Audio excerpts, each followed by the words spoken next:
இன்றைய நாள் நாங்கள் 10ஆம் தரத்தில் வரலாறு என்ற பாடத்தை நாங்கள் பார்க்க இருக்கிறோம். இதற்காக நாங்கள் தொடர்ச்சியாக எங்களுடைய காணொளிகளை தொடர்ச்சியாக வழங்கி கொண்டிருக்கிறோம். அல் இக்லாஸ் ஹோம் ஸ்கூல் என்ற அந்த அமைப்பின் கீழ் இவ்வாறான தொடர்ச்சியான நாங்கள் காணொளிகளை வழங்கியிருக்கிறோம். 6 தொடக்கம் உயர் தரங்களான அந்த வரலாறு பாடங்களை தொடர்ச்சியாக எங்களுடைய காணொளிகள் தொடர்ச்சியாக நீங்கள் பார்க்கலாம். அதோடு எங்களுடைய பாடங்களை பொறுத்தவரையில் தொடர்ச்சியாக பாட புத்தகங்களோடும் பயிற்சித்தாள்களோடும் அதே போன்று தெளிவான விளக்கங்களோடும் தொடர்ச்சியான விடயங்கள் தொடர்பாக நடந்து கொண்டிருக்கும். இதை நாங்கள் 10ஆம் தரத்தில் காலடி வைத்திருக்கிறோம். 9 தரங்கள் நீங்கள் படித்திருப்பீங்கள். குறிப்பாக 6ல் இருந்து 9 வரங்காட்டில் நீங்கள் வரலாறு என்ற ஒரு விடயத்தில் தொடர்பான விடயங்களை நீங்கள் அறிந்திருப்பீர்கள். இன்றைய நாள் நாங்கள் முதலாவது 10ஆம் தரத்தில் தொடர்ச்சியாக முதல் நாளிலிருந்து நாங்கள் செல்ல இருக்கிறோம். பிள்ளைகளை பொறுத்தவரையில் பிள்ளைகள் ஒரு விளையாட்டு வயசாக இருப்பதனால் நாங்கள் தற்போது எவ்வளவு தூரங்கள் விளையாடினாலும் எங்களுடைய இலக்கை நோக்கி நாங்கள் ஓடிக்கொண்டிருக்க வேண்டும். நான் ஆரம்பத்திலும் சொல்லியிருந்தேன், இந்தியாவை பொறுத்தவரையில் இந்தியாவில் படையெடுத்து வந்த கஜினி முகமது 16 முறைகள் தோல்வியடைந்தும் 17வது முறையும் தோல்வி அடைந்து விடுவார் என்று பலரும் கருத்தில் கொண்டிருந்த போதிலும் 16 முறை தோற்று 17வது முறை இந்தியாவை கைப்பற்றியிருந்தார் முகமது கஜினி என்பவர்.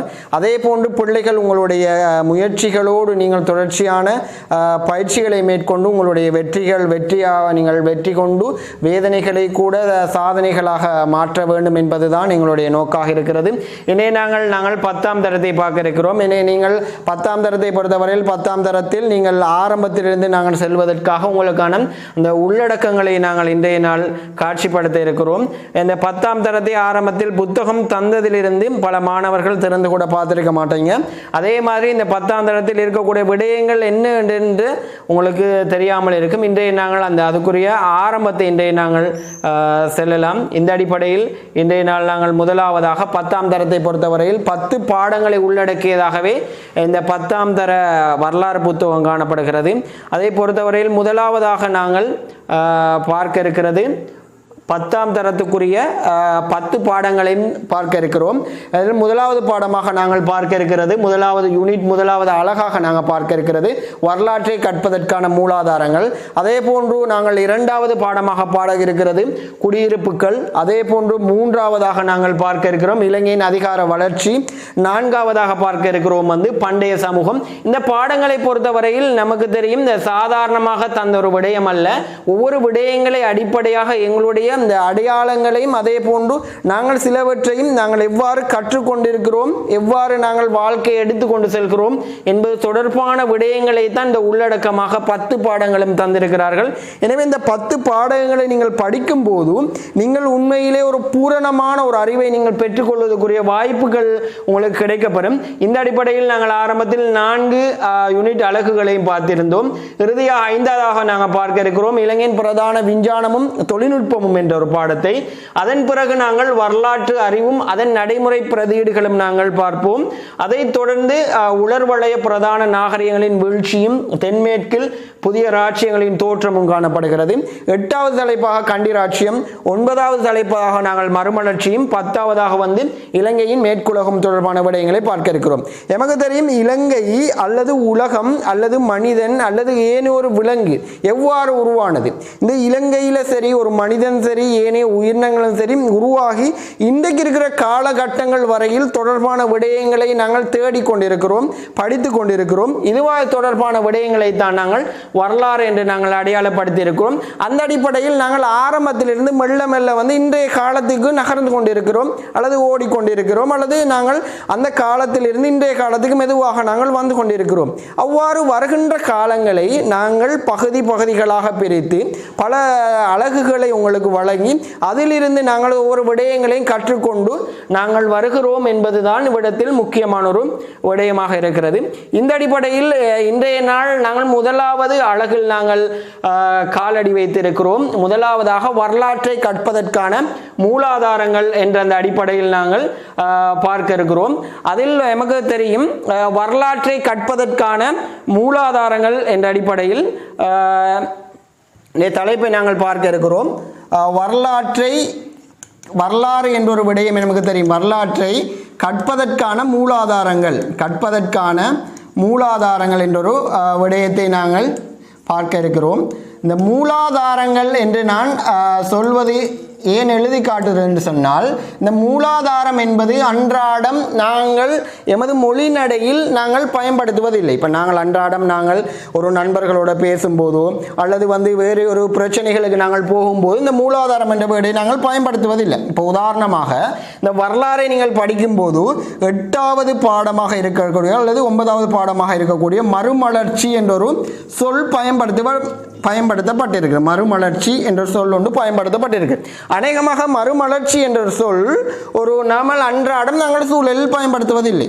அப்போ அதற்காக நாங்கள் என்ன செய்வோம்டா, இந்த மறுமலர்ச்சி என்றால் என்ன என்றால் மீண்டும் மலருதல் அப்படி என்று பொருள்படும், அல்லது புத்துணர்ச்சி பெறுதல் அல்லது மறுபிறவி அப்படின்னு சொல்லி நாங்கள் பல கருத்துக்களை கொடுப்போம். அப்போ இதுவும் தமிழில் இருக்கும், இதுவும் தமிழில் இருக்கு. அப்போ நாங்கள் சொல்லுவோம் என்னண்டா, இந்த மறுமலர்ச்சி என்ற ஒரு வேர்டு அநேகமாக நாங்கள் இலக்கிய முறைகளில் அல்லது எழுத்து முறைகளில் நாங்கள் பாவிப்பது.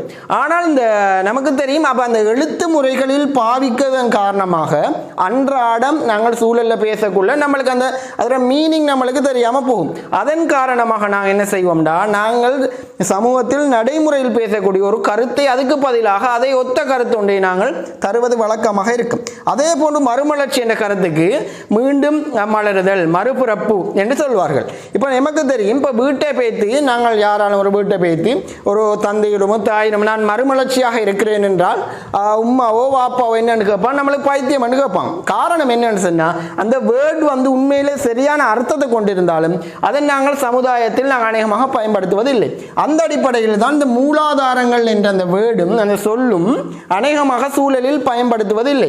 இதனை நாங்கள் அதனால் அந்த ஒரு பொருள் அறிய வேண்டும் என்றால் என்ன செய்வாங்கன்னா, பொருட்களை பிரித்து பார்ப்பார்கள், சிலதை சேர்த்து பார்ப்பார்கள். அதே போன்று இங்கு நாங்கள் பிரித்தால் மூலம் சக ஆதாரங்கள் அப்படின்னு ஒரு வேர்டு நமக்கு கிடைச்சப்படும். அப்போ மூலம் ஆதாரங்கள், அப்போ ஆதாரம் அடிப்படையாக வச்சு ஒரு ஆதாரம் ஒன்று இருக்கிறது. இப்போ உதாரணமாக இப்போ என்னிடம் ஒரு கேள்வி கேட்டால், நீங்கள் கெம்பஸ் முடிச்சதுக்கான ஒரு ஆதாரம் என்ன, இல்லாட்டி ஒரு காலேஜ் முடிச்சதுக்கான ஒரு ஆதாரம் என்ன, ஒரு டீச்சருக்கான ஒரு ஆதாரம் என்னன்னு கேட்கும்போது அப்போ என்னால் சில ஆதாரங்கள் முன்வைக்கப்படும். ஒரு டிகிரியோ ஒரு டிப்ளோமாவோ ஒன்று முன்வைக்கப்படுகின்ற மாதிரி இந்த ஆதாரங்கள் மூலமாகத்தான் இந்த வரலாற்றை நாங்கள் உண்மைப்படுத்தணும். இப்போ எல்லாமே நாங்கள் கதைகளாக சொல்லிட்டு போனோம்னா அந்த கதை மூலமாக எல்லாரும் ஒரு உண்மைத்தன்மை இல்லாமல் போய்த்திடும். அப்போ அந்த நாங்கள் உண்மைத்தன்மையை நாங்கள் புலப்படுத்தணுமா இருந்தால் எமக்கு ஆதாரங்கள் கண்டிப்பாக தேவைப்படும். அந்த ஆதாரங்கள் மூலமாகத்தான் நாங்கள் இன்று வரலாற்றை படிக்க இருக்கிறோம். அதுதான் எங்களுடைய முதலாவது தலைப்பாக இருக்கிறது, வரலாற்றை கற்பதற்கான மூலாதாரங்கள் என்று. அப்போ அந்த ஆதாரம் எங்களுடைய கைவசம் இருக்கிறது. அந்த ஆதாரங்களை எது மாதிரியான ஆதாரங்களை கொண்டு நான் இன்றைய நாள் வரலாறை கற்க போகிறேன். அடுத்ததாக நாங்கள் பார்க்க இருக்கிறது, இதில் ஒரு அறிமுகம் ஒன்று தந்திருக்கிறார்கள். நீங்கள் அறிமுகத்தை பொறுத்தவரையில் நீங்கள் 6ஆம் தரத்திலிருந்து நீங்கள் இந்த வரலாறு என்ற ஒரு அறிமுகத்தை நீங்கள் கண்டிருப்பீர்கள். எனவே 5ஆம் தரத்தில் இருந்து 6ஆம் தரத்தில் வந்தவுடனே உங்களுக்கு வரலாறு என்ற ஒரு பாடம் கற்பிக்கப்படுகிறது. அதே போன்று வரலாறு தொடர்பான விடயங்களும் உங்களுக்கு அடிப்படையாக ஒரு நுட்பமான ஒரு முறையில் உங்களுக்கு கொண்டு செல்லப்படுகிறது. இப்போ எத்தனையோ பாடங்கள், இப்போ ஆரம்பத்தில் இருந்து நாங்கள் ஆங்கில பாடம், அதே போன்று கணித பாடம், அதே போன்று இவ்வாறான சில பாடம், தமிழ், இஸ்லாம் போன்ற சமய பாடங்கள் அப்படியே நீங்கள் கற்றுக்கொண்ட நீங்கள் 6ஆம் தரத்துக்கு வந்தவுடனே உங்களுக்கு வரலாறு என்ற ஒரு விடயத்தை உங்களுக்கு தனியாக அடையாளப்படுத்தி ஒரு பாடமாக தருவார்கள். எனவே இந்த வரலாறு என்ற ஒரு விடயம் என்ன என்ற எமக்கு கேட்பார். முதலாவது வரலாறு ஒரு விடயத்தை நான் கற்பதாக இருந்தால் அப்படி வரலாறு என்றால் என்ன அப்படின்ற விடயங்களை நாங்கள் தெளிவாக விளங்கிக் கொள்ள வேண்டும். அந்த அடிப்படையில் இன்றைய நாள் நாங்கள் வரலாறு என்ற ஒரு விடயத்தை நாங்கள் பொதுவாக பயன்படுத்தும் போது வரலாறு என்ற ஒரு விடயம், வரலாறு என்றால் என்ன என்ற ஒரு வேர்ட் பயன்படுத்துவாங்க. வரலாறு அப்படின்னா என்ன அப்படின்னா என்னென்ற ஒரு வேர்ட் பயன்படுத்துவாங்க. ரைட், இப்போ நாம் பார்க்க போகிறோம், நான் ஆரம்பத்திலே சொன்னேன், ஆரம்ப காலத்திலிருந்து இன்றைக்கு வர கொடுக்குற விஷயங்களை படிக்கிறது வரலாறு அப்படின்னு சொல்லி ஒரு வேர்டு நான் சொன்னேன். இப்போ வரலாறு என்றால் என்ன அப்படின்னு சொன்னால் எமக்கு தெரியும், ஆரம்ப காலத்தில் நாங்கள் ஏதோ ஒரு பகுதிகளை சுற்றி இருக்கும் போது அநேகமாக நான் கேட்டிருப்பேன், நான் எவ்வாறு உருவானேன், என்ன பரம்பரை எப்படி உருவாச்சு, நான் எப்படி இங்கே வந்தேன் அப்படின்னு எனக்கு ஒரு சாதாரண ஒரு கேள்வி வந்து. இப்போ நான் பாடசாலை ஒன்று போயிருந்தால் பாடசாலை எத்தனாம் ஆண்டு உருவாயிருக்கு, அதன் மூலம் எப்படி இருந்துச்சு, எத்தனை ஆரம்பத்தில் டீச்சர்ஸ் மாதிரி இருந்துச்சு, பிள்ளைகளை இன்றைய தூரம் எவ்வாறான வளர்ச்சிகள் வந்தது என்பது எமக்கு தெரியும். ஒரு படிப்படியான ஒரு கதை ஒன்று இருக்கும். அந்த கதைகளை ஒத்தது தான் இந்த வரலாறு அப்படின்னு சொல்லுவாங்க. இப்போ வரலாறு என்றால் என்ன என்பதை நாங்கள் 2 வகைகளாக பிரிக்கிறோம்.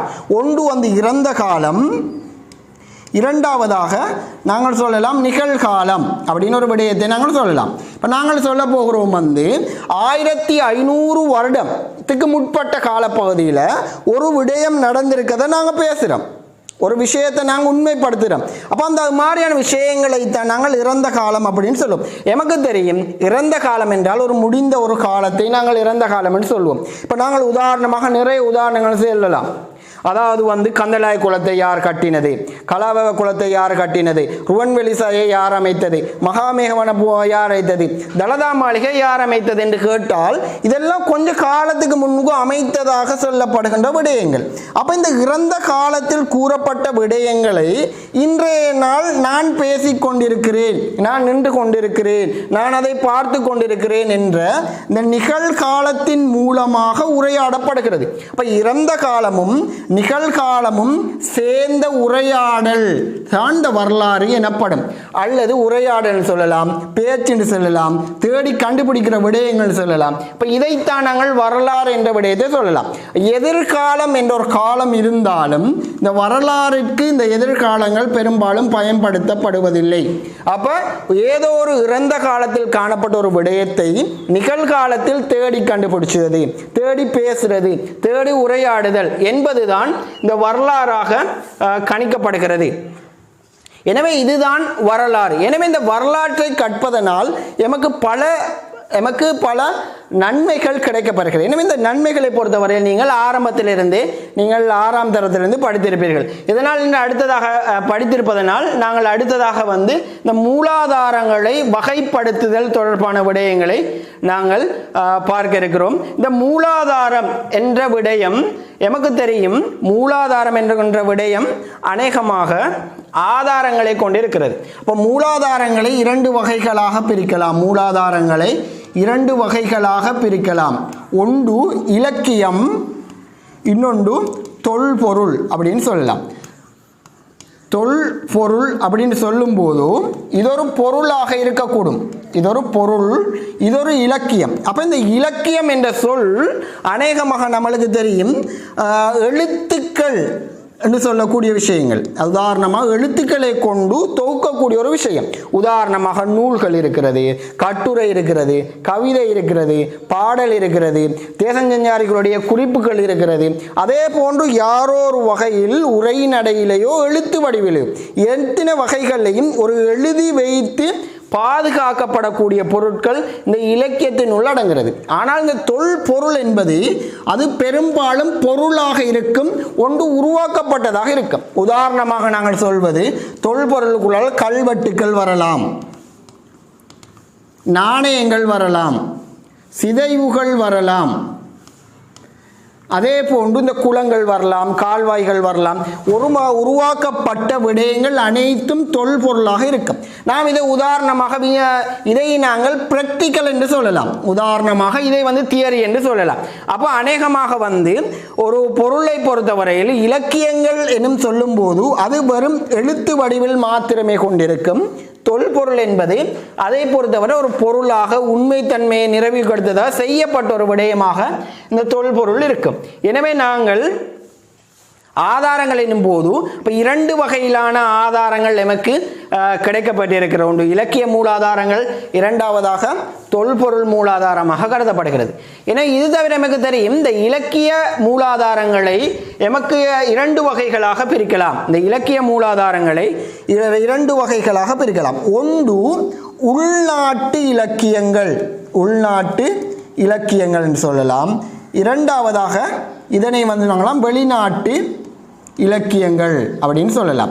ரைட். இப்போ இதில் உள்நாட்டு இலக்கியங்கள் அப்படின்னு சொல்லும்போது இந்த உள்நாட்டு இலக்கியங்கள் என்னும்போது நம்மளுடைய நாட்டில் இருக்கக்கூடிய தேரர்களோ இல்லை வேறு யாரோ நம்முடைய இலங்கையை பற்றி எழுதிய நூல் எல்லாம் இந்த உள்நாட்டு இலக்கியத்துக்குள்ளால வரும். அப்போ வெளிநாட்டு இலக்கியம் எனும்போது இலங்கைக்கு வந்தாக்கள், இலங்கைக்கு வெளிநாட்டிலிருந்து வந்தவங்க இலங்கையை பற்றி எழுதின நூல் அல்லது இலங்கைக்கு வராமல் இலங்கைக்கு வந்து போனவங்களை ரெண்டு பேரையும் சந்தித்து எழுதப்பட்ட நூல் இந்த வெளிநாட்டு இலக்கிய மூலாதாரம் என்று சொல்லப்படுது.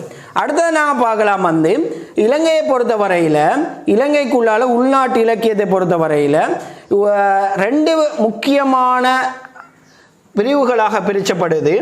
ஆரம்பத்திலே சொல்லியிருந்தேன், அதாவது இந்த உள்நாட்டு இலக்கியங்களே எனக்கு ஒன்று உரைநடை இலக்கியம், அதே போன்று செய்யுள் இலக்கியம் என்று சொல்லலாம். செய்யுள் இலக்கியம் அப்படின்னு சொல்லலாம். ரைட். இப்போ இதுதான் இன்றைக்கு நாங்கள் இலக்கிய நயங்கள் வேறு பாடங்களை கூடிய படிக்கக்கூடிய ஒரு விஷயம். என்னன்னு சொன்னால், ஒன்று நம்மளோட மொழி நடையில் வரப்போதும், இரண்டாவது இலக்கண ரீதியில் இது வரப்போகுது. இப்போ செய்யுள் இலக்கியத்துக்குள்ளால பல நூல்கள் வரலாம், தூது காவியங்கள் வரலாம், போர்க்காவியங்கள் வரலாம். அதே போல் இந்த உரைநடைக்குள்ளால ஒவ்வொரு ஆரம்ப காலத்தை பொறுத்த வரையில் மனிதர்கள் ஒவ்வொரு கோத்திரங்களாக பிரிஞ்சிருந்தாங்க. ஒவ்வொரு சமுதாயங்களில் அவங்களுடைய பரம்பரைகளாக பிரிஞ்சிருந்தாங்க. அப்படி பிரிஞ்சிருக்கக்குள்ள இவங்க அவங்களுக்கு இடையிலான ஒரு மொழி நடையை பயன்படுத்தினாங்க. அவங்களுக்கு இடையிலான ஒரு வசனை முறைகள், மொழி நடைகள், அதே போன்று கதைகளை பயன்படுத்தினாங்க. அப்போ அந்த காலப்பகுதியில் எழுதி வைக்கப்பட்டிருந்த எல்லாமே இந்த உரைநடைக்குள்ளால வரப்போகுது. ஆனால் செய்யுள் இலக்கியத்தை பொறுத்தவரையில் இது எழுத்து வடிவில் எழுதி வைக்கப்பட்டிருக்கிற ஒரு முக்கியமான ஒரு நூலாக இது தொகுக்கப்பட்டிருக்கு. அடுத்த நமக்கு தெரியும், இந்த உள்நாட்டு இலக்கிய மூலாதாரங்களில் செய்யுள் இலக்கியங்களில் மிக முக்கியமான நூல்களாக நாங்கள் பார்க்க இருக்கிறது. முதலாவது மகாவம்சம் என்ற ஒரு நூல். ரைட். இந்த மகாவம்சம் என்ற நூல் எங்கிருந்து உருவாகிச்சு, எப்படி உருவாகிச்சுன்னு பார்த்தா, இந்த மகாவம்சம் உருவாகிறதுக்கு முன்னுக்கும் தீபவம்சம் என்ற ஒரு நூல் காணப்பட்டுச்சு. ரைட். இந்த தீபவம்சம் என்பது தீபம் வம்சம் அப்படின்னு சொல்லுவாங்க. தீபம் வம்சம். தீபம் சொன்னால் அது நம்மளுடைய தீவு, இலங்கை தீவுடைய வம்சத்தை குறிப்பிடுகின்ற விடயம்தான் இந்த தீப வம்சம். இலங்கையில் எழுதப்பட்ட முதலாவது நூல், இலங்கையில் எழுதப்பட்ட ஃபர்ஸ்ட் நூல் இதுதான். முதலாவது நூல், இலங்கையில் எழுதப்பட்ட முதலாவது நூல் இந்த தீப வம்சமாக இருக்கிறது. அடுத்த எமக்கு தெரியும், இந்த தீப வம்சத்துடைய ஆசிரியர் யாரு நமக்கு இதுவரை காலம் தெரியாது. இது ஆரம்ப கால வரலாறு தொடக்கம் மகாசேனனுடைய காலம் வரையிலான வரலாறுகளை இந்த தீப வம்சம் சொல்லப்படுது. இது கிபி 4ஆம் நூற்றாண்டளவில் எழுதப்பட்டிருக்கிறது இந்த தீப வம்சம். எனவே இந்த தீப வம்சத்தை தழுவி எழுதப்பட்டது தான் இந்த மகாவம்சம் என்ற நூல். நமக்கு தெரியும், நான் ஒரு ஃபோட்டோ காப்பி அடிக்க போகிறேன்னு சொன்னால், ஒரு ஃபோட்டோ கொடுத்தேன்னு சொன்னால், அந்த ஃபோட்டோவுடைய ஒரு கொப்பியாகத்தான் அந்த ஃபோட்டோ காப்பியாக வரும். நான் கொடுக்கப்பட்ட ஒரு பொருளுடைய கொப்பியாகத்தான் அந்த கொப்பி வரக்கூடியதாக இருக்கும். அதே மாதிரி இந்த தீப வம்சத்துடைய கொப்பியாகத்தான் இந்த மகாவம்சம் இருக்கு, தழுவி எழுதப்பட்டிருந்தது. ஆனால் இதில் நிறைய சேஞ்ச் வந்துச்சு, நிறைய மாற்றங்களை ஏற்படுத்தி இருந்துச்சு இந்த தீப வம்சம். காரணம் என்னண்டா, இந்த மகாவம்சத்தை எழுதினவர் மகாநாம தேரர் என்பவர். மகாநாம தேரர் என்ற ஒருவர் தான் திக்சன செனவிய பிரிவினாவில் வாழ்ந்த இந்த மகாநாம தேரர் என்பவர் தான் இந்த மகாவம்சத்தை எழுதியிருந்தார். அப்போ இவர் யார் என்று சொல்லி நிறைய பேருக்கு நிறைய டவுட் வரும். எப்படி வரும்னு சொன்னால், இவர் யாருன்னு சொன்னால் தாதுசேனன் என்ற ஒரு பிரபல்யமான ஒரு மன்னன் இருக்கிறான். இந்த மன்னனுடைய தாயுடைய சகோதரி, தாய் வழி மாமன் தான் இந்த மகாநாம தேரர். இவர் கிறிஸ்துக்கு பின் 5ஆம் நூற்றாண்டில் என்ன செஞ்சிருந்தார்னா இந்த மகாவம்சத்தை எழுதியிருந்தார். இந்த மகாவம்சத்தை பொறுத்தவரையில் இந்த மகாவம்சம் அநேகமாக நிறைய விடயங்களை கொண்டிருக்கிறது. மகாவம்சத்தை பொறுத்தவரையில் இந்த மகாவம்சம் இலங்கையின் எழுதப்பட்ட ஒரு முக்கியமான ஒரு நூலாக இருக்கிறது. இது அதே பொறுத்தவரையில் இந்த மகாவம்சம் இருக்கக்கூடிய ஒரு முக்கியமான விடயம் என்னன்னு சொன்னால், ஆரம்பத்தில் தெளிவாக எழுதப்பட்ட முதலாவது நூல் இது. 4 எமக்கு தெரியும் மகாவம்சத்தை பொறுத்தவரையில் இந்த மகாவம்சத்தில் 37 அத்தியாயங்களை கொண்டிருக்கிறது. மகாவம்சம் 37 அத்தியாயங்களை கொண்டிருக்கிறது. எனவே இந்த 37 அத்தியாயங்களை கொண்டுள்ளதோடு இந்த தீபவம்சம் வெறும் 22 அத்தியாயங்களை தான் கொண்டிருக்கிறது. எனவே இந்த மகாவம்சம் 37 அத்தியாயங்களை கொண்டிருக்கிறது. காரணம் என்னென்றா, அந்த மகாநாமத்தேரர் எழுதக்குள்ள அவருக்கு பிடித்தமான மன்னர்களை பற்றி கொஞ்சம் அதிகமாகவே அவர் என்ன செஞ்சிட்டார், அந்த புத்தகத்தில் எழுதியிருந்ததால் தீபவம்சத்தை கூடுதலான அத்தியாயங்களை கொண்டதாக இந்த மகாவம்சம் இருக்கிறது. அதே போன்று எனவே இந்த மகாவம்சத்துடைய அந்த உரை நூலை நாங்கள் டீக்காவ என்ற பெயரில் சொல்லுவோம். அதுக்கு நாங்கள் இன்னொரு பெயர் சொல்லுவோம், வம்சத்த பகாசினி என்றதாக நாங்கள் அதனை தெளிவாக செல்லலாம். அதே தவிர எமக்கு தெரியும் இலங்கையின் அனுராதபுர காலத்தை அல்லது இலங்கையுடைய வரலாற்றை கூறக்கூடிய பல நூல்கள் இலங்கையில் இன்றும் கூட காணப்படுகிறது. ஆரம்பம் விஜயன் அல்லது புத்தர் பரிநிர்வாணம் அடைந்த காலம் முதல் இன்று வரை இலங்கையில் நடக்கக்கூடிய எல்லா விடயங்களும் தொடர்பான விடயங்களை அறிந்து கொள்வதற்கு இலங்கையில் இன்று வரை நூல் காணப்படுவது என்பதுதான் இலங்கையில் காணப்படக்கூடிய, அதுவும் இலக்கிய மூலாதாரத்தில் காணப்படக்கூடிய ஒரு முக்கியமான ஒரு விடயமாக இருக்கிறது. ஏன்னா எமக்கு தெரியும் அதே மாதிரி பௌத்த சமய நூல்களாக கருதக்கூடிய போதி வம்சம், தூபி வம்சம், அதே போன்று தாது வம்சம், பூஜாவளிய, சத்தர்ம, ரத்னாவளிய போன்ற நூல்கள் ராசரட்டை என்ற நூல்கள் இந்த கால வரலாற்றை எமக்கு தெளிவாக விளக்கிறது. அப்போ இது தவிர இந்த இலக்கிய நூல்களில் மிகவும் முக்கியமான நூல்களாக எடுத்துக்கொள்ளக்கூடிய இந்த தூது காவியங்கள், போர்க்காவியங்கள் என்பதும் இந்த இலங்கையுடைய வரலாறுகளை தெளிவாக எமக்கு சொல்கிறது. எனவே இலக்கிய வகைகளில் நாங்கள் பார்த்திருந்தோம் இந்த தூது காவியங்கள், புகழ் காவியங்கள், அதே போன்று போர்க்காவியங்கள் என்பதற்கு இந்த உதாரணங்களும் தரப்பட்டிருக்கிறது. எனவே புகழ் காவியத்தை பொறுத்தவரையில் பெருகும்பாசிரித்து என்று சொல்வார்கள். போர்க்காவியத்தை பொறுத்தவரையில் சீதாவக்க சட்டன, இங்கிலீஷு சட்டன, கொன்ஸ்டாண்டு சட்டன் என்று சொல்வார்கள். அதே போன்று தூது காவியத்தை பொறுத்தவரையில் மைர சந்தேச, திசர சந்தேச, செலகினி சந்தேச எனவும் இதனை தெளிவாக சொல்வார்கள். எனவே இது தவிர இப்போ இலங்கை பற்றி கூறப்பட்ட பல வெளிநாட்டு நூல்களும் இலங்கையுள்ள வரலாற்றை மிக அழகாக, இலங்கை நாடுகளை பற்றி, இலங்கையுடைய வரலாற்றை பற்றி, அமைப்புகளை பற்றி மிக தெளிவாக கூறப்பட்டிருக்கிறது. அதிலும் குறிப்பாக தென்னிந்தியாவில் எழுதப்பட்ட சிலப்பதிகாரம், மணிமேகலை, பத்துப்பாட்டு போன்ற நூல்களும் இலங்கையை பற்றி மிகவும் அழகான ஒரு வரலாற்றை தரக்கூடியதாக இருக்கிறது. அதே போன்று எமக்கு தெரியும் ஒரு நூலொன்றை பொறுத்தவரையில் ஒரு நூலொன்று எழுதும் போது சில விடயங்களை கணித்தில் கொள்வார். ஒரு நூலொன்று எழுதப்பட்டால் அந்த நூலை பற்றி சில விடயங்கள் கருத்தில் கொள்ளப்படும். அதில் மிக முக்கியமானவை நூல் எழுதப்பட்ட காலம். நமது ஆரம்பத்தில் தீபவம்சம் என்ற நூலை பார்த்தோம். இது கிபி 4ஆம் நூற்றாண்டில் எழுதப்பட்டதாக கூறப்படுது. அதே போன்று மகாசேனனுடைய அந்த மகாநாமத்தேரருடைய மகாவம்சம் என்ற நூலை பார்த்தோம். இது கிபி 5ஆம் நூற்றாண்டில் எழுதப்பட்டிருக்கிறது. எனவே இது போன்று ஒரு ஆசிரியருடைய எழுதப்பட்ட அந்த காலத்தை பிரதானமாக அடிப்படையாக கொண்டுதான் இந்த புத்தகங்களில் பெரும்பாலும் விடயங்களை எதிர்பார்ப்பார்கள். அதே போன்று அடுத்ததாக 2ஆவதாக நூல் ஆசிரியர் உடைய பெயரை எதிர்பார்ப்பாங்க. அடுத்த அந்த நூலில் குறிப்பிடப்படக்கூடிய விடயங்கள் என்ன? உதாரணமாக சூலவம்சம், பூஜாவளிய, தலதாசிரித போன்ற நூல்கள் பொதுவாக எடுக்கும்போது இந்த நூல்களில் குறிப்பிடக்கூடிய விடயங்கள் என்ன? அதாவது இப்போ உதாரணமாக நாங்கள் பூஜாவளிய நூல் எடுப்போமாயின் அல்லது அந்த மகாநாமத்தேரரால் எழுதப்பட்ட மகாவம்சத்தை எடுப்போமாயின் இராசரட்டவுடைய வரலாற்றையும் பௌத்த நிகழ்வுகளையும் சிறப்பாக கூறுகிறது. அதே போன்று ஒவ்வொரு நூல்களிலும் குறிப்பிடப்பட்ட அந்த உள்ளடக்கமான விடயங்களை பெரும்பாலும் இந்த நூல்கள் அதை வைத்து தான் அடையாளப்படுத்துவாங்க. அடுத்தது 4ஆவதாக நூலுக்காக ஒரு நூலொன்று எழுதும்போது அவங்க எங்கிருந்து இந்த விடயங்களை, தரவுகளை சேகரித்து கொண்டார்கள் தொடர்பான விடயங்களையும் குறிப்பிடப்படுவார்கள். எனவே இந்த நூலொன்று எழுதப்படும் போது இந்த 4 விடயங்களையும் அவர்கள் பிரதானமாக கவனித்துக் கொள்வது வழக்கம். அதே போன்று இன்னொரு படம் ஒன்று உங்களுக்கு காணப்பட்டிருக்கிறது.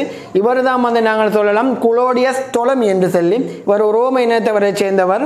அலெக்சாண்டியா என்ற ஒரு கிரேக்க நாட்டில் வாழக்கூடிய அலெக்சாண்டியா என்ற இடத்தில் வாழ்ந்தார். எனவே இந்த தொலமியை பொறுத்தவரையில் தொலமி என்பவர் உலகத்திலே இலங்கைக்கு கொடுக்காத ஒரு சிறப்பு இயல்பை கொடுத்திருந்தார். காரணம் என்றால் உலக படங்கள் ஒரு வரையும் போது ஒரு சில நாடுகளை மாத்திரமே அந்த உலக படத்தில் குறிப்பிட்டிருந்தார்.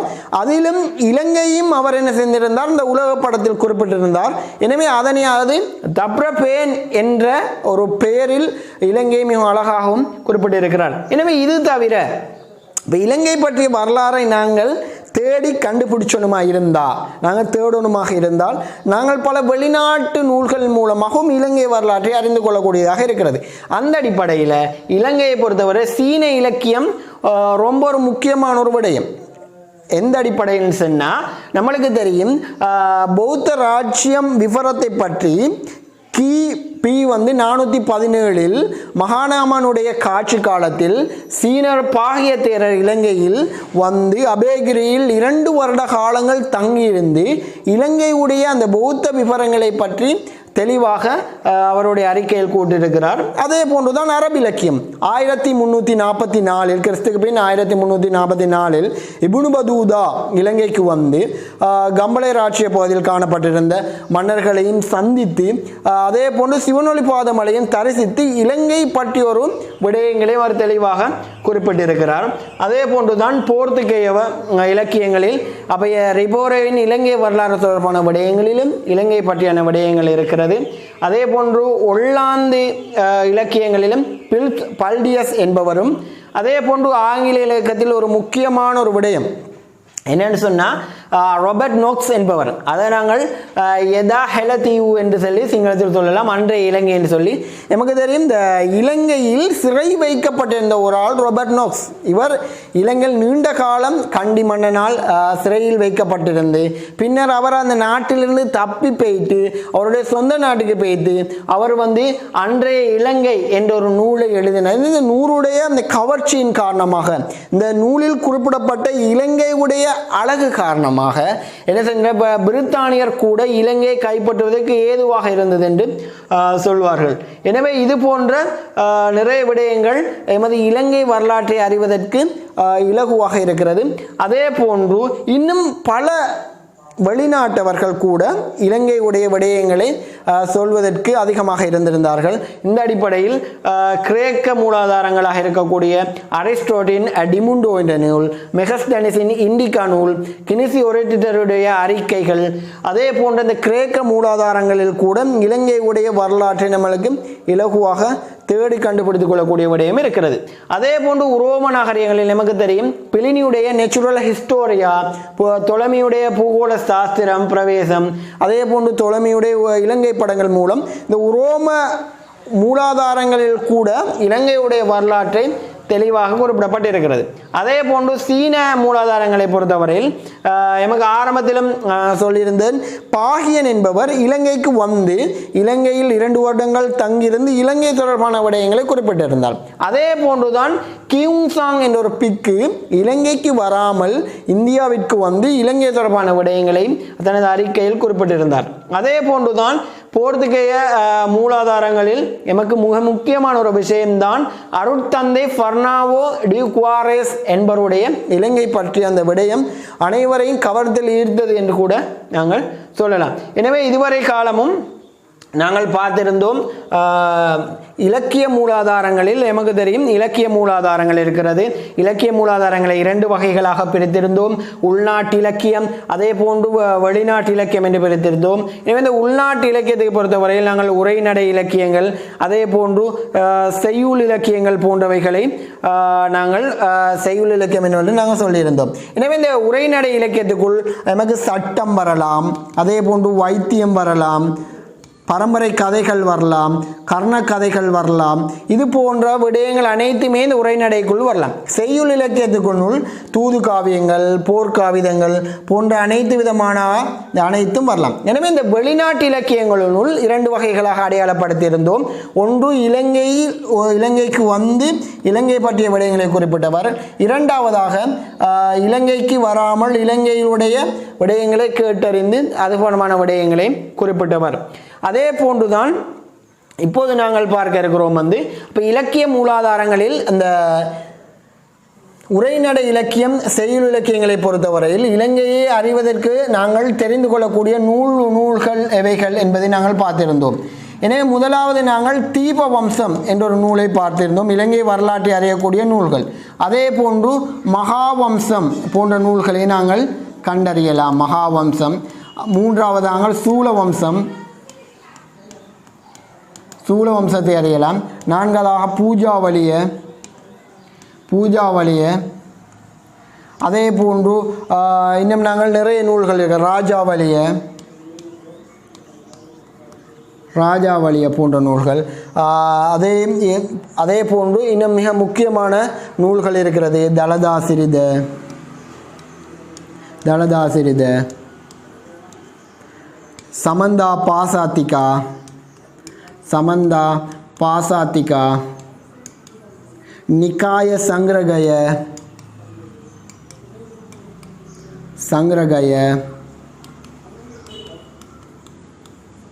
அதே போன்று தாதுவம்சம், கவிழு சிலுமின, விசுத்தி மார்க்க சண்ணைய போன்ற பல நூல்கள் இலங்கையுடைய வரலாற்றை தொடர்ச்சியாக அறிவதற்கு எமக்கு பெரும் துணையாக இருக்கிறது. அதே போன்றுதான் வெளிநாட்டு நூல்களை பொறுத்தவரையில் வெளிநாட்டு நூல்களில் மிக முக்கியமான நூல்கள் தான் நாங்கள் இப்போ பார்த்திருந்தோம்.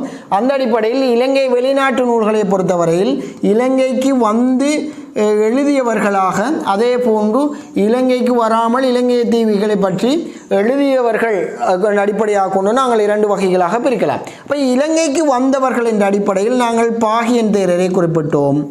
பாகியன் தேரர் இலங்கைக்கு வந்திருந்தார். அதே போன்று இப்னு பதூதா போன்றவர்களும் இலங்கைக்கு வந்து இலங்கை தொடர்பான விடயங்களை அழகாகவும் தெளிவாகவும் குறிப்பிட்டிருக்கிறார். எனவே இது தவிர இலங்கைக்கு வராமல் அதிகமானவர்கள் இலங்கை பற்றியமான விடயங்களை தெளிவாக குறிப்பிட்டிருந்தார். இதை நாங்கள் தொடர்ச்சியாகவும் நாங்கள் பார்த்திருந்தோம்.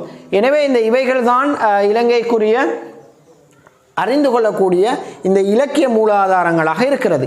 எனவே இந்த இலக்கிய மூலாதாரங்களை பொறுத்தவரையில் அடுத்ததாக சொல்லப்படுது இந்த இலக்கிய மூலாதாரங்களுடைய பயன்கள். ஒரு இலக்கிய மூலாதாரங்களுடைய பயன்கள் என்னென்ன என்பதுதான் அடுத்ததாக கூறப்பட்டிருக்கிறது. எனவே இந்த இலக்கிய மூலாதாரங்களுடைய பயன்களில் மிக முக்கியமான முதலாவது பயனாக நாங்கள் சொல்வது வரலாற்று காலங்களை ஒழுங்குமுறையாக நாங்கள் இனங்கண்டு கொள்வது. இப்போ எமக்கு தெரியும் இந்த தொல்பொருள் இலக்கிய மூலாதாரங்கள் உதாரணமாக அனுராதபுரத்தில் அல்லது புலனறுவையில், கண்டியில், குருநாகல், கம்பளை போன்ற பிரதேசங்களில் பல்வேறு கட்டிடங்கள், பல்வேறு சிதைவுகள், பல்வேறு சமய சார்ந்த விடயங்கள் அல்லது பொருளியல் சார்ந்த விடயங்கள் அமைக்கப்பட்டிருந்தாலும் அந்த ஒழுங்குமுறை எமக்கு தெளிவில்லாமல் இருந்திருக்கும். எனவே வரலாற்றை பொறுத்தவரையில் இந்த வரலாற்றில் இலக்கிய மூலாதாரங்கள் தான் ஒரு தெளிவான, ஒரு ஒழுங்கான, ஒரு ஒழுங்குமுறையான வரலாற்றை எமக்கு தெளிவான முறையில் செல்கிறது. அடுத்ததாக எமக்கு தெரியும் வெவ்வேறு காலகட்டங்களில் அரசியல், பொருளாதார, சமூக, கலாச்சார நடவடிக்கைகளை பற்றி தகவல்களை தெரிந்து கொள்ள முடியும். எனவே இந்த வெவ்வேறு உதாரணமாக நாங்கள் சொல்லுவோம் பண்டுகாபை மன்னனாக எடுத்தாலும் அல்லது மூடசிவ மன்னன் அல்லது தேவநம்பியதீசன், அதே போன்று பல மன்னர்களுடைய காலகட்டங்களில் வெவ்வேறான காலகட்டங்களுடைய அந்த நிலைமைகளை, அரசியல், பொருளாதாரம், சமூக நிலைகளை இந்த இலக்கிய மூலாதாரங்களில் தெளிவாக தெரிந்து கொள்ளக்கூடியதாக இருக்கும்.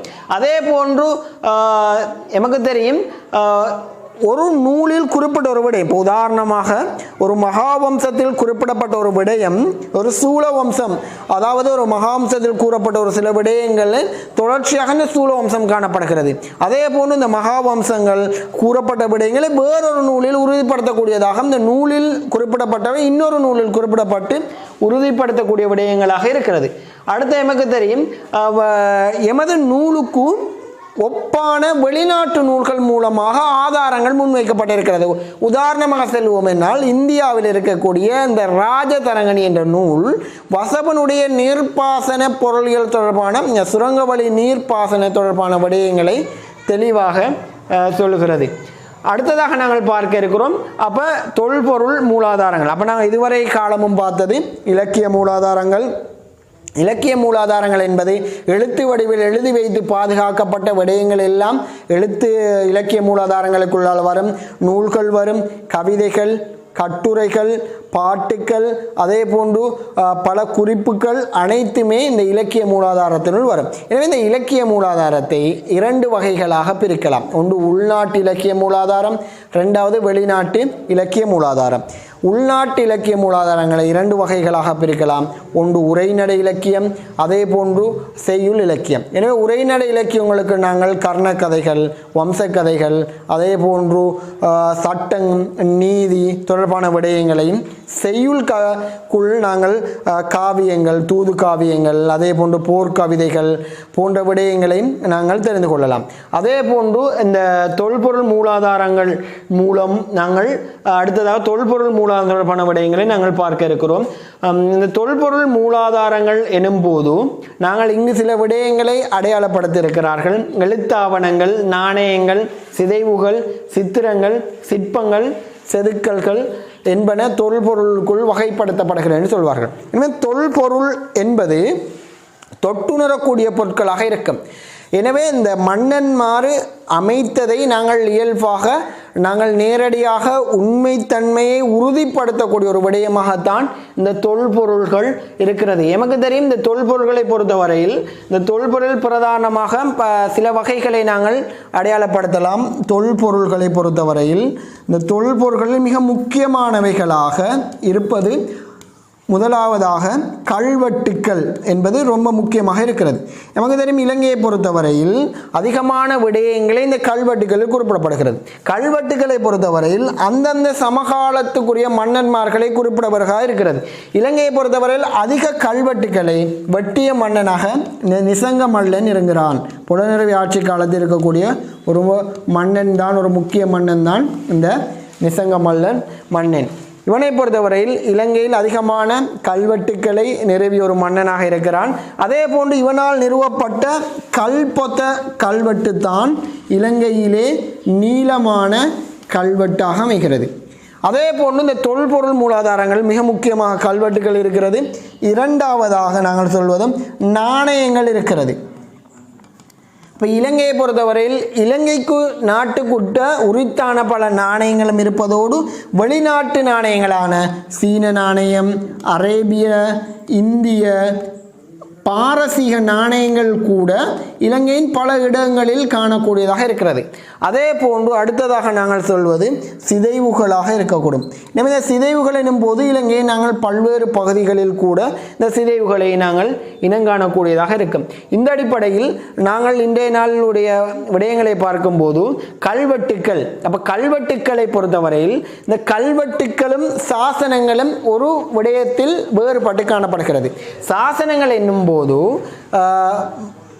அக்கால பகுதியில் எழுதி வைக்கப்பட்ட எல்லாவற்றையும் நாங்கள் சாசனமாக கருதுவோம். உதாரணமாக மரப்பலகையாக இருக்கலாம், பொன் தகடாக இருக்கலாம், செப்பு தகடாக இருக்கலாம், சுவராக இருக்கலாம், களிமண் தட்டாக இருக்கலாம், கருங்கல்லாக இருக்கலாம். இவை எல்லாவற்றிலும் எழுதி வைத்து பாதுகாக்கப்பட்டால் அதனை நாங்கள் சாசனங்கள் என்று நாங்கள் கூறுவோம். அதே போன்று கருங்கல்லில் மாத்திரம் எழுதி வைக்கப்பட்டிருந்தால் அதை நாங்கள் கல்வெட்டுக்கள் என்று நாங்கள் கூறுவோம். எனவே இந்த கல்வெட்டுகளை பொறுத்தவரையில் குகை கல்வெட்டு, குன்று கல்வெட்டு, தூண் கல்வெட்டு, சுவர் கல்வெட்டு என்று 4 வகைகளாக பிரித்து கொள்ளலாம். எனவே ஆரம்ப காலம் முதல் இந்த கல்வெட்டுகளில் பிராமிய எழுத்துக்களில் தான் எழுதப்பட்டிருக்கிறது. அதோடு இந்த கட்குகைகளை பொறுத்தவரையில் கட்குகைகளில் இந்த பௌத்த பிக்குகளுடைய வசிப்பிடங்களாக கையளித்தமை தொடர்பானவைகள் இந்த கல்வெட்டுகளில் அதிகமாக கூறப்பட்டிருக்கிறது. அதாவது எமக்கு தெரியும் அமைத்தவர்கள் பற்றிய சிறு விவரங்கள், அவர்களுடைய பதவி, பரம்பரைகள் என்பவைகள் இந்த கல்வெட்டுக்குள் அடங்கக்கூடிய ஒரு விடயமாக இருக்கிறது.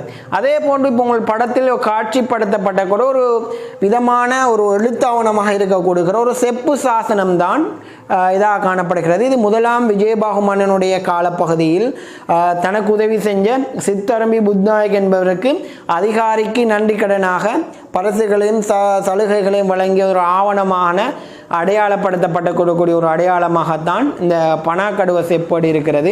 எனவே இது தவிர அடுத்ததாக உங்களுக்கு நான் ஆரம்பத்தையே சொல்லியிருந்தேன், கல்பொத்த கல்வெட்டு, அதாவது நிசங்க மன்னனால் உருவாக்கப்பட்ட கல்வெட்டாக காணப்படுகிறது. இதுக்கு நாங்கள் ஒவ்வொன்றுக்கும் இந்த சாசனங்களுக்கு உதாரணங்களை தேடலாம்.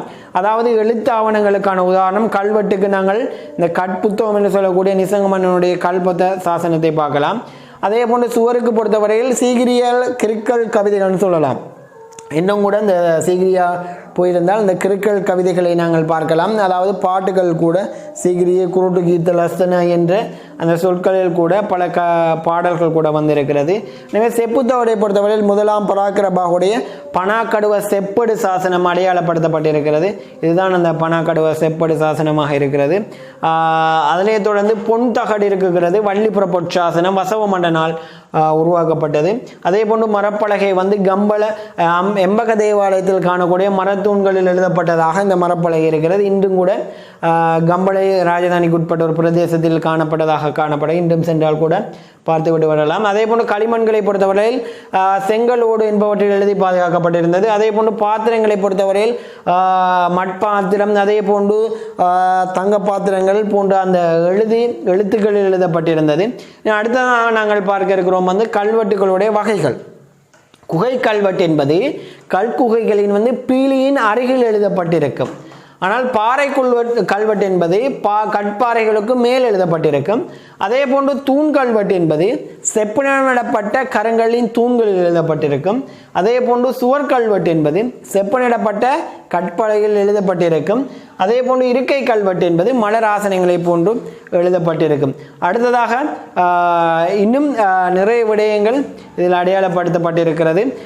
குறிப்பாக வந்து இந்த குகைகளை பொறுத்தவரையில் அந்த பல குகைகளை வந்து அதிகமானவர்கள் தானமாக வழங்கியிருந்தார்கள். எனவே நாங்கள் இந்த குகைகளுக்கு பல செல்லும் போது வழங்கியவர்கள் பேர், அவர்கள் விவரங்கள் தொடர்பான விடயங்களை நமக்கு இலகுவாக தெரிந்து கொள்ளக்கூடியதாக இருக்கிறது.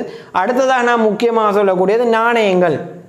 எமக்கு தெரியும் ஆரம்பம் எமது நாட்டில் கிடைக்கக்கூடிய மிக பிரதான நாணயமாக இந்த ககப்பண நாணயம் என்று சொல்லுவோம். இது பிரதான காலத்தில் புராண அல்லது தரண் என்ற பெயர்களாலும் அழைக்கப்பட்டிருக்கிறது. அதே போன்று இந்த யானை மற்றும் சுவாத்திகா உருவம் பதித்த நாணயம், இலட்சுமியின் உருவம் பதித்த நாணயம் மற்றும் அகை என்னும் பொன் நாணயம் என்பதும் இந்நாட்டில் பிரதானமாக பயன்படுத்தப்பட்ட நாணயங்களாக கருதப்படுகிறது. அதே போன்று புலனர்வியல் குறிப்பாக எமக்கு தெரியும் அதிகமாக புலனர்வியல் காலத்தில் தம்பமஸ் என்னும் செப்பு நாணயங்களும் பயன்படுத்தப்பட்டிருக்கிறது. அதே போன்று எமது நாட்டில் இந்த நாணயங்கள் உற்பத்தி செய்கிற அளவு இந்த நாணயங்களுடைய தொழிற்சாலைகளும், அதே போன்று நாணயங்கள் உருவாக்கப்படக்கூடிய தொழில்நுட்பங்களும், நாணயங்கள் பயன்படுத்தப்படக்கூடிய உலோகங்களும் இலங்கையில் காணப்பட்டிருந்தமை இவ்விடத்தில் இலங்கையிடம் தொழில்நுட்பத்தை எடுத்துக்காட்டக்கூடியதாக இருக்கிறது. எனவே இலங்கையை பொறுத்தவரை இந்த ஏற்றுமதி இறக்குமதி பொருட்களுக்கும் பண்டைய மாற்று முறையிலிருந்து நாணய முறைக்கும் கொஞ்சம் ஓரளவு மாறி நாணய மாற்றுகளும் ஈடுபட்டிருக்கிறார்கள். இதற்கு உதாரணமாக உரோம, இந்திய, சீன, அரேபிய நாணயங்கள் கூட இலங்கையில் கிடைக்கப்பட்டிருக்கிறது. எனவே நமக்கு தெரியும் ஒரு நாட்டுடைய பொருளாதார நிலையில் இந்த நாணயங்கள் மிக முக்கியத்துவம் பெறுகிறது. எனவே இந்த அடிப்படையில் நாணயங்களை பொறுத்தவரையில் பிரதான நாணயங்களை பற்றி கற்கக்கூடிய ஒரு பாடத்தை நாணய விஞ்ஞானம் என்னும் சொல்லப்படுவதோடு இந்த வர்த்தகத்துடைய வளர்ச்சி, அதே போன்று பொருளியலுடைய தன்மை இந்த நாணயங்கள் மூலமாக எமக்கு தெரிந்து கொள்ளலாம். அதே போன்று நாங்கள் அடுத்ததாக பார்க்க இருக்கிறோம் பிரதான சிதைவுகளை பொறுத்தவரையில் நாங்கள் இரண்டு வகையாக பிரிக்கலாம். ஒன்று சமயம் சார்ந்த சிதைவுகள், இன்னொன்று சமயம் சாராத சிதைவுகள் என்று சொல்லலாம். எனவே சமயம் சாராத சிதைவுகளை பொறுத்தவரையில் அரச மாளிகைகள், கட்டிடங்கள், அதே போன்று குளங்கள், கற்றூன்கள் போன்றவைகள் அதிகமாக பொய்கைகள் என்பவர்கள் வரும். அதே போன்று சார்பானவை சமய சார்பான விடயங்களினுள் அதிகமான விகாரைகள், சமய சார்பான விடயங்கள் அதிகமான விடயங்கள் உள்ளடங்கப்படுகிறது. எனவே அடுத்ததாக நாங்கள் பார்க்கணும் சித்திரங்களும் செதுக்கல் தொல்பொருட்களும். எனவே இந்த சித்திரங்களை பொறுத்தவரையில் ஆரம்பகால சிதைவுகளில் ஒரு முக்கியமான நிகழ்வாக இருக்கிறது. சீகிரியா சென்று பார்க்கும்போது இந்த சீகிரியாவில் பல அந்த சித்திரங்கள் அதிகமாக இன்றும் கூட காணக்கூடியதாக இருக்கிறது. அதே போன்று செதுக்கல்கள் அதிகமான சிலைகள் இன்று நாங்கள் அதிகமான இடங்களுக்கு செல்லும் போது புத்தருடைய பல சிலைகளை நாங்கள் கண்கொள்ளா பார்க்கக்கூடியதாக இருக்கிறது. அதே போன்று மஹிந்த தேரருடைய சிலைகள் இன்னும் பல சிலைகள் இலங்கையில் ஆரம்ப காலத்தில் உருவாக்கப்பட்டிருந்த செதுக்கல்களுக்கு பல உதாரணங்களாக இருக்கும். அதே போன்று அந்த காலத்தில் பயன்படுத்தப்பட்ட ஆயுதங்கள், ஆடை அணிகலன்கள், அதே போன்று உடைகள், அந்த நிற பயன்பாட்டுக்காக பயன்படுத்தப்பட்ட பொருட்கள் என்பன அநேகமானவை இந்த சிதைவுகளுக்கு வரக்கூடிய ஒரு முக்கியமான விடயமாக தரப்பட்டிருக்கிறது. இது எமக்கு தெரியும். இந்த படத்தை பொறுத்தவரையில் நாங்கள் அதிகமாக பார்க்கும்போது இந்த படங்கள் நீங்கள் கண்டுகொண்டிருப்பீர்கள். அனுராதபுரத்தில் இருக்கக்கூடிய இசுருமுனிய விகாரையில் செதுக்கப்பட்டது தான் இந்த குதிரையும் குதிரை தலையும் மனிதனும். இது கிபி 7ஆம் நூற்றாண்டு அளவில் அமைக்கப்பட்டதாகும். இந்த குதிரை தலையை பொறுத்தவரை இது அக்கினி தெய்வத்தையும் மனிதன் உருவம் ஃபர்ஜன் எனும் தெய்வத்தை குறிப்பிடப்படுவதாகவும் இது உருவாக்கப்பட்டிருக்கிறது. எனவே அடுத்ததாக நாங்கள் பார்க்கணும் இந்த வரலாற்றை கற்பதன் மூலம் முக்கியத்துவங்கள் என்ன அப்படின்ற விடயங்களை தான் நாங்கள் இன்றைய நாள் இப்போது நாங்கள் பார்க்க இருக்கிறோம். அதாவது வரலாற்றை கற்பதன் மூலமாக முதலாவது நாங்கள் அறிந்து கொள்ளலாம் தான் வாழும் சமூகம் உலகம் பற்றி. இந்த உலகம் இந்த சமூகம் இந்த சமூகங்கள் எவ்வாறு உருவாகினது, இன்றைக்கு எவ்வாறான நிலைமையில் இருந்தது, ஆரம்பத்தில் எவ்வாறான மாற்றங்களை பற்றி இந்த உலகம் உருவாகினது என்ற அந்த பூரணமான ஒரு அறிவை கிடைக்கக்கூடியதாக இருக்கிறது. அடுத்தது நமக்கு தெரியும் இந்த இறந்த கால விடயங்கள் ஒரு நிகழ்வை செய்யும் போது எவ்வாறான பாதிப்புகள் வந்தது, அந்த பாதிப்பிலிருந்து எவ்வாறாக இவர்கள் மீண்டு எவ்வாறான முறையில் அவர்கள் செய்திருந்தார்கள் என்பதும் எமக்கு அந்த மூலமாக ஒரு அறிவை பெற்றுக்கொள்ளக்கூடியதாக இருக்கலாம். அதே போன்று எமது நாட்டுடைய தனித்துவம், எமது நாடு என்பது எவ்வாறான ஒரு நாடு, எந்த அமைவிடத்தை கொண்டிருக்கிறது, எவ்வாறான பிரச்சனைகளை எதிர்கொண்டது, எவ்வாறான பிரச்சனைகள் அது மீண்டெழுந்தது, எனது நாட்டுக்குரிய தனித்துவமான சிறப்பியல்புகள் என்னென்ன என்ற படங்களை அறிந்து கொள்ளலாம். அதே போன்று எமக்கு தரலாம் மனிதனுடைய அந்த மனித மனப்பாங்கனை நமக்கு அறிந்து கொள்ளலாம். அதாவது மனிதனை பொறுத்தவரையில் மனிதனுக்கு மதிப்பளித்தல் போன்ற தொடர்பான விடயங்களை ஆரம்பத்திலிருந்து வரலாம். அதே போன்று ஆரம்ப கால கலாச்சாரங்கள், சம்பிரதாயங்கள், மொழிகளின் வளர்ச்சி, அதே போன்று வேறு இனங்களுடைய மதங்களை மதிப்பளித்தல், அவர்களுக்கு கௌரவித்தல், அவர்களோடு ஒன்றிணைந்து வாழுதல், அதே போன்று மற்றவர்களுடைய கருத்துக்களை கேட்டறிதல் போன்ற விடயங்களை எமக்கு இந்த வரலாறு மூலம் கற்பதன் மூலமாக எமக்கு சிறந்ததமான ஒரு பயன் கிடைக்கக்கூடியதாக இருக்கிறது. எனவே இது தவிர எமக்கு தெரியும் இந்த தொல்பொருள்களை எவ்வாறு நாங்கள் பாதுகாப்பது, தொல்பொருள் மூலாதாரங்களை நாங்கள் எவ்வாறு பாதுகாப்பது என்ற விடயம் எமக்கு தெரியும். ஆரம்ப காலங்களை பொறுத்தவரையில் இந்த தொல்பொருள் பொருட்கள் தற்போது பெரும்பாலும் அழிக்கப்பட்டு வருகிறது. எனவே இந்த தொல்பொருள்களை பாதுகாப்பது எமது கடமை. ஏனெனில் இலங்கையின் அடையாளமாக இருக்கக்கூடிய இந்த தொல்பொருள்களை நாங்கள் பாதுகாக்கக்கூடிய ஒரு நிலை கண்டிப்பாக வேண்டும். இன்றைய காலப்பகுதியில் தொல்பொருள் அதிகமாக அழிக்கப்பட்டிருக்கிறது. குறிப்பாக எமதை பொறுத்தவரையும் இந்த கருங்கல், உலோகம், களிமண் என்பவை நீண்ட நாள் நினைத்திருக்கக்கூடிய தொல்பொருட்கள் மாத்திரம்தான் இன்று அதிகமாக இன்று காணக்கூடியதாக இருக்கிறது. குறிப்பாக குளம், கால்வாய் போன்ற நிர்மாணங்கள் காணப்படுகிறது. அதே போன்று இந்த மனிதனுடைய இந்த அபிவிருத்தி நடவடிக்கையின் காரணமாக இந்த பெருந்தெருக்கள் அமைச்சது, கட்டிடங்கள் கட்டுவது, விவசாய நடவடிக்கையின் காரணமாக பெரும்பாலான இந்த தொல்பொருள்கள் அழிந்து போகக்கூடிய ஒரு பிரச்சனை காணப்படுகிறது. எனவே இந்த தொல்பொருள்களை பாதுகாக்கக்கூடியது ஒரு முக்கியமான ஒரு விடயமாக அனைவருடைய கடமைகளாகவும் இருக்கிறது. அதே போன்று சந்திர சூரிய உருவங்கள், விசிறி, வில், அம்பு, சங்கு, மாட்டுக்கொம்பு, பாதச்சுவடு போன்ற விலங்கு உருவங்களும் பிரதான பிரதேசங்களில் எல்லைகளை குறிப்பிடக்கூடிய அல்லது சமிக்கைகள் காட்டக்கூடிய, வீதி சமிக்கை காட்டக்கூடிய வகைகளாக தொடர்படுத்தக்கூடிய விடயங்களாக இருந்தது. அதே போன்று அடையாள சின்னங்கள் மற்றும் சந்திர வட்டக்கல்கள், காவற்தூண்கள், கற்றூண்கள் என்பன அநேகமானவை இந்த பொருளாதார விடயங்களுக்காக அளிக்கப்பட்டிருப்பது மனவேதனையை தருகின்ற ஒரு விடயமாக இருக்கிறது. எனவே இதனால் நான் எங்களை பொறுத்தவரையில் மிகவும் தெளிவாகவும் இலகுவாகவும் நாங்கள் இலக்கியங்கள் அதே போன்று தொல்பொருள் மூலாதாரங்களை படித்து கொண்டு விளங்குவதோடு எமது அன்றாட சூழலில் காணப்படக்கூடிய வரலாறுகளை தேடி கண்டுபிடித்த உண்மைத்தன்மைகளை அறிந்து நாட்டுடைய தேசிய தனித்துவத்தை புரிந்து தானும் அறிவு பெற்று இந்த தொல்பொருள்களையும் பாதுகாத்து நாங்கள் சிறப்பானதொரு வளர்ச்சிக்கு நாங்கள் எங்களுடைய ஒரு கலாச்சாரத்தை மேம்படுத்தக்கூடிய பிள்ளைகளாக நாங்கள் தொடர்ச்சியாக இருக்க வேண்டும். அதே போன்று இன்னும் நாங்கள் இதனை தொடர்ந்து தொடர்ச்சியான இந்த பாடங்களில் அதிகமான கேள்விகள் தரப்பட்டிருக்கிறது. அந்த கேள்விகளை தான் நாங்கள் இப்போ தற்போது பார்க்க இருக்கிறோம். இந்த அடிப்படையில் உங்களுக்கு முதலாவதாக ஒரு வினா கூறப்பட்டிருக்கிறது. இலங்கையின் வரலாற்றை கூறும் மிக பழைய உள்நாட்டு இலக்கிய மூலாதாரமாக அமைவது. நாம் இதில் பார்த்திருக்கிறோம். நாங்கள் இதில் இப்போ பிரதானமாக நாங்கள் பார்த்திருக்கிறோம். எமக்கு தெரியும் இந்த பழைய நூல் எனும் போது அநேகமான நூல்களை பொறுத்தவரையில் தீபவம்சம் காணப்படுகிறது. அதே போன்று மகாவம்சம் காணப்படுகிறது. போதி, ராஜாவளிய போன்ற நூல்கள் இருக்கிறது. இந்த 4 நூல்களுடைய உங்களுடைய விடை எதுவாக இருக்கும்? இந்த 4 நூல்களையும் உள்நாட்டு இலக்கியத்தில் மிகவும் பழைய நூலாக இருப்பது எது? இந்த உள்நாட்டு இலக்கியத்தில் பழைய நூல்களாக இருப்பது எமக்கு தெரியும். ஒன்று ராஜாவளி என்பது நூல் கோட்டை காலை வரலாற்றை கூறியது. கோட்டை காலக்கூடிய மன்னர்களை பற்றி எழுகிறது. போதி வம்சம் என்பதால் அது நமக்கு தெரியும். போதி வம்சம் என்பது புத்தருடைய போதி மரத்துடைய வரலாற்றை குறிப்பிடக்கூடிய ஒரு விஷயமாக இருக்கிறது. மகாவம்சம் என்பது நாங்கள் ஆரம்பத்திலே பார்த்தோம் 5ஆம்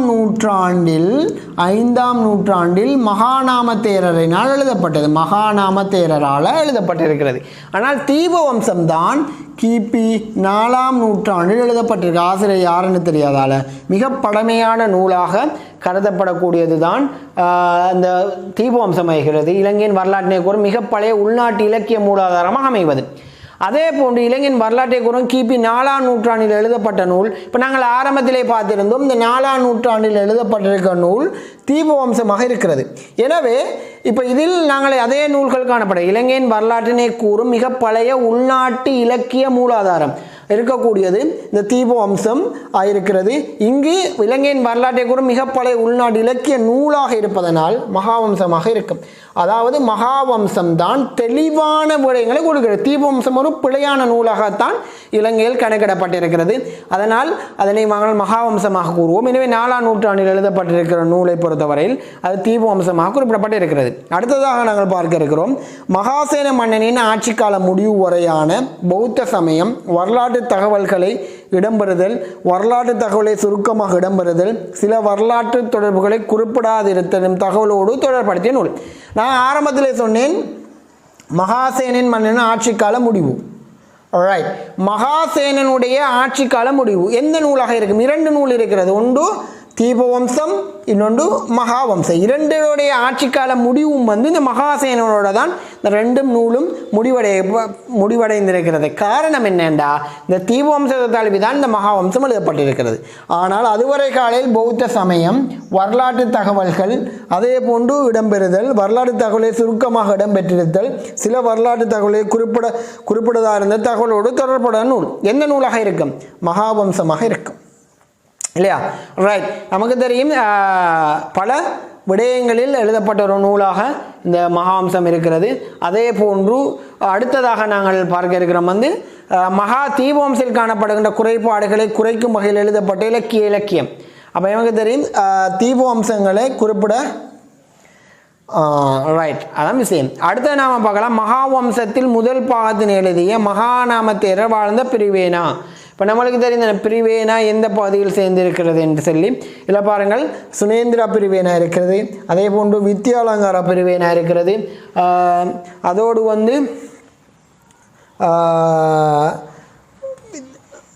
திக்சந்த செனவிய பிரிவேனா இருக்கிறது. எனவே மகாநாம தேரரை பொறுத்தவரையில் இந்த திக்சந்த செனவிய பிரிவேனாவால் தான் வாழ்ந்திருந்தார். அடுத்தது நாங்கள் பார்க்க பழகிறோம் கிபி 5ஆம் நூற்றாண்டு எழுதப்பட்ட பல பாகங்களை கொண்டது அமையும் இந்த வரலாற்றை கூறும் மிக முக்கியமான நூல். அப்போ எமக்கு தெரியும் இதுக்கு பின்பு தொடர்ச்சியாக வரக்கூடிய இந்த கேள்வி வினாக்களை நாங்கள் உங்களுக்கு அனுப்ப இருக்கிறோம். எனவே இதன் தொடர்ச்சியாக நீங்கள் எங்களுக்கு எழுதி அனுப்பிவிட்டு எங்களுக்கான இதை அனுப்பிவிட்டு நாங்கள் உங்களுக்கான அதனை திருத்தி உங்களுக்கு மீண்டும் உங்களோட கைவசம் வரக்கூடிய வழியாக நாங்கள் இதனை செய்வோம். எனவே தொடர்ச்சியாக பார்க்கலாம். அதிகமான பருப்பர்களை பெறக்கூடிய பிள்ளைகளுக்கான ஒரு சிறந்த பரிசுகளும் காணப்பட்டிருக்கிறது. இந்த பரிசுகளை யார் பெற்றுக்கொள்வார்கள் என்பதை நாங்கள் தொடர்ச்சியாக வரும் வகுப்புகளில் நாங்கள் அந்த பெயர்களையும் பார்க்கலாம்.